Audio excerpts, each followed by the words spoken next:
It is 7:14. A Baltimore City activist now speaking out, offering possible solutions to the city's crime crisis.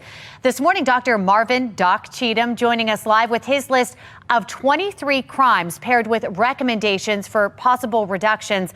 Good morning, Doc. Thanks for joining us this morning. Good morning. Good to have you and good to have me. Well, we're happy to have you. I'm interested. I've got your list here, holding it in my hand. You have titled this "Baltimore is Dying." The question is, can it be saved?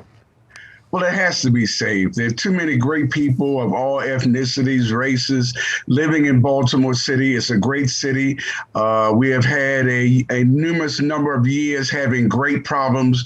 I think one of our biggest problem has been there has been no plan.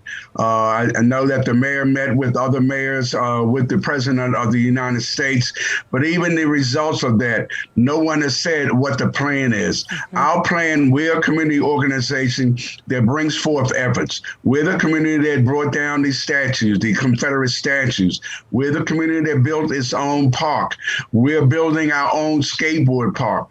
We have solutions because we are facing it day to day. What we don't have is a plan. We are presenting to the mayor and the city council a plan which looks at 23 different areas in total as to all of these areas need to be addressed. There is funding we hear that is coming. We just feel that our council and our mayor don't have, and we're providing them with a suggested plan. Doc, let's take a look at some of these. You've got on here gun production, open-air drug markets, mentoring, prison talk, gun violence prevention. How did you come up with this list, and who helped you come up with the possible resolutions? Well, I've been doing talk radio shows for quite a while, and you hear from a lot of intelligent people who are experiencing what we are experiencing day to day. Many of our elected officials, I'm sad to say, don't live in the area where there's crime, so they don't know the solutions that people are talking about. We take no full credit for these items we have. We just tell people we've been listening very attentively for at least the last 3 years as to what ideas people have. And this is a culmination of their ideas, and it covers everything: mentoring, kids, eating, liquor stores, drugs. It's 23 areas. We have these on 4 different areas in our website. These are ideas that people have been espousing. We just think the city council and the mayor need a plan. So as we look at this, and you've compiled this, certainly a lot of thought into this, what's next? Do you take it to the mayor and the city council? Are you in talks with them now? We have sent it to the mayor and to the city council. We're hoping someone has the chutzpah to say that here is a suggestion from a very successful and long-standing community that has put together a combination of 23 specific areas, some that they never hadn't thought of, that we need to discuss to come with resolutions to this problem. Doc, have you heard anything back from the mayor or city council yet? No, we just issued it yesterday. We knew that he was going to meet the president. We have talked about it on radio shows. This is the first time we have documented it. We sent it out to about 300 communities in our particular area. We sent it out to all of the members of the city council. And we're just asking them, take a look at these wide range areas. They're more than just some ideas that people have.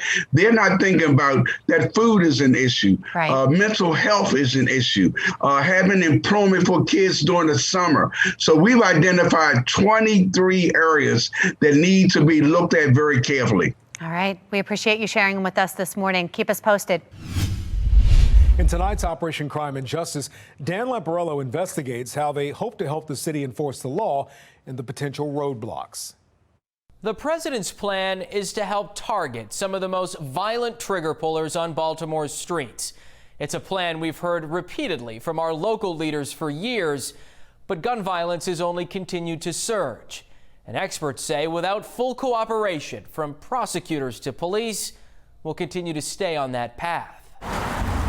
Each shooting scene tells the story of a city besieged by an epidemic.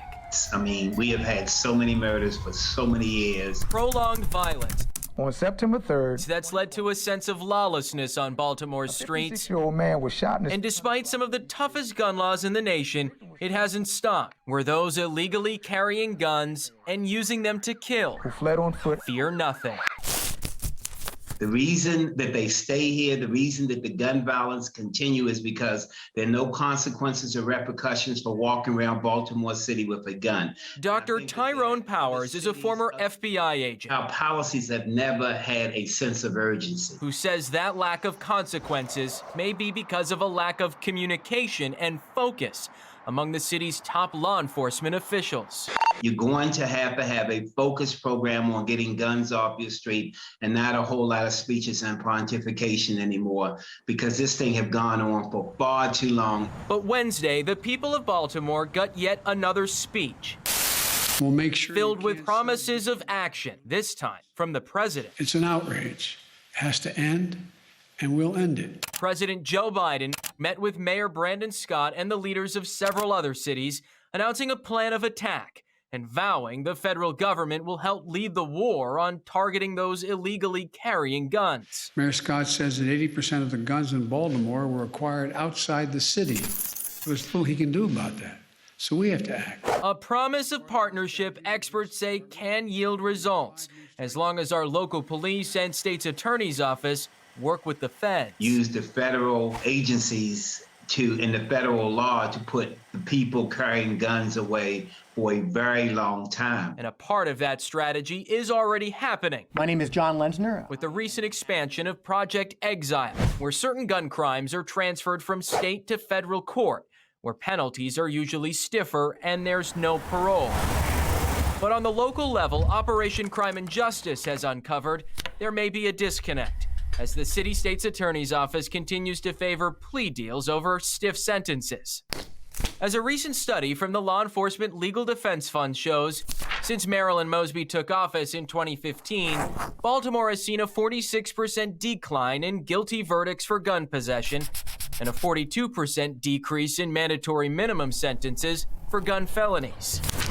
There are mandatory minimums for certain offenses, gun offenses in Maryland. Her office, actually far in excess of her predecessor, actually intentionally avoids those mandatory minimums by engaging in ABA pleas. A strategy experts say is leading to more trigger pullers getting back on the streets. A cycle that's also led to an influx of illegal guns. People who are out there shooting other people can't afford to be on the streets of Baltimore without a gun, because they will become instant targets. Targets of a crisis out of control, as the city's policy disconnect now has the federal government trying to step in where Baltimore has failed. And the federal government is saying, we have the technology, we have the tactics, we have the people, just let us help you with this. Scrap all that other stuff with your other crime plans.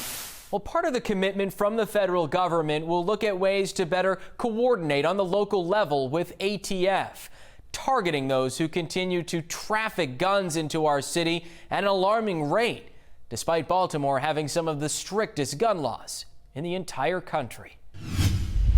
But in the midst of all the gunfire, a success story out of South Baltimore. Cherry Hill hasn't seen a murder for a full year. Riel Creighton is live with more on how the neighborhood has been able to prevent the violence. Riel?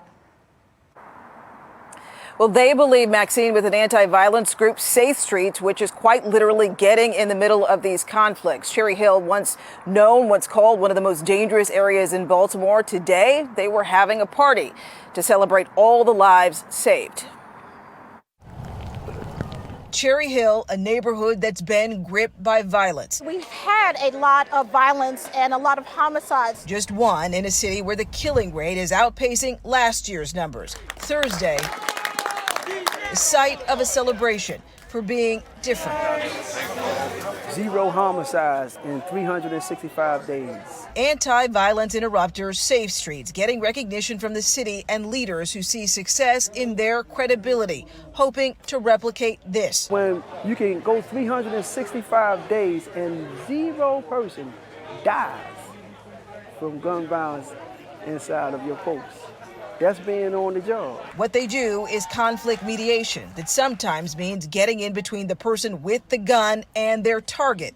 Dangerous work, site director Elgin May says the results marked by what you don't see. Some of the problems that be on the minds and hearts of the people is so heavy.